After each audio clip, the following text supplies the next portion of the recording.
వారిని హేళన అయిపోయారు. అలా అయిపోతుంది. పెద్దవాళ్ళు ఎంత కన్నీరు కారిస్తే ఈ దినం సొసైటీని కడుతున్నారు. ఈ దినం వీళ్ళు ఉన్నారంటే ఎంతో కన్నీరు కార్చినటువంటి మోకాళ్ళ మీద ఆకలి తప్పిలు మానేసి అలాంటి దైవజనుల యొక్క విలువని మనమే తీసుకున్నాం. ఎందుకంటే బాడీ మెంబర్స్ ఎంతమంది 7 ఉంటే 7 రూమ్లో ఉండాలి, ఇంకెవ్వరూ కూడా ఎలో చేయడానికి వీలు లేదు. అప్పుడు ఏ పదవి ఎవరికి ఇవ్వాలో, ఎలా నచ్చజెప్పాలో, ఎవరితో ఎలా మాట్లాడితే బాగుంటుంది అని. ఎందుకంటే చాలా సందర్భాల్లో బయట విన్నప్పుడు నేను ఇలాంటి విషయాలు వింటున్నాను. పిల్లలు ఇన్వాల్వ్ అవ్వడం వల్ల పెద్దవాళ్ళ వాల్యూస్ పోతున్నాయి.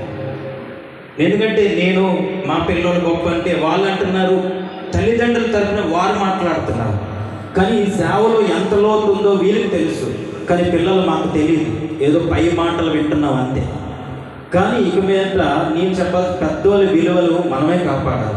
పెద్దవాళ్ళకు కొన్ని వాల్యూస్ ఉంటాయి. వాళ్ళు 2 మాటలు మాట్లాడినా మనకి ఎలా ఉండాలంటే మన సేవలు అభివృద్ధి పరిచే మాట్లాడతారు. అలాంటి గొప్ప దైవజనుల వాల్యూస్ని మనమే తీస్తున్నాం.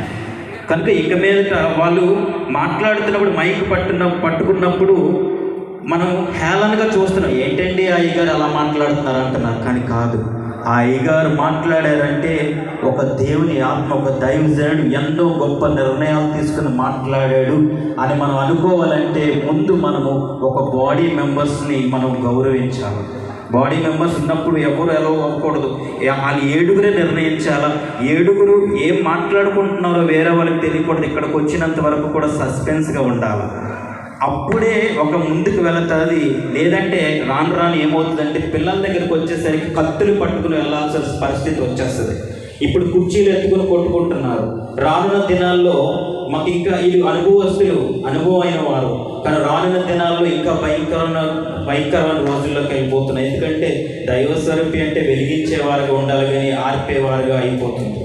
కనుక మేము తెలుసుకోబోతున్నాం, ఇంకా మా స్థితిని మార్చుకోవాలనుకుంటున్నాం. ఒక అనుభవాలు ఇక్కడ కూర్చున్నప్పుడు ఒక ఎంతోమంది దైవజనుల అనుభవాల కొరకు ఎదురు చూస్తున్నారు. మేము ఎంత కన్నీరు కార్చేలా. కానీ పెద్దలైన వారు ప్రాముఖ్యంగా గమనించాల్సింది ఏంటంటే పెద్దవారు పెద్ద స్థానంలోనే ఉండాలి, పెద్ద స్థితిలో ఉండాలి.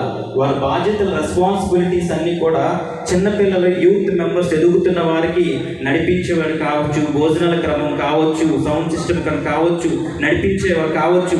అలాంటి జూనియర్స్ని పెట్టుకుంటే పెద్దవాళ్ళ వాల్యూస్ని మనం ఎప్పుడు కూడా పెద్దవాళ్ళు శాసించే వాళ్ళగా ఉండాలి. కానీ వారు మైక్ పట్టుకుని యాంకరింగ్ చేసేవారిలా ఉంటే వాళ్ళ వాల్యూస్ని పోగొట్టేవారుగా ఉంటారు. కనుక నేను గమనిస్తుంది, నేను చిన్నవాడిని, నాకు అంత జ్ఞానం లేదు. ఎందుకంటే నేను బయట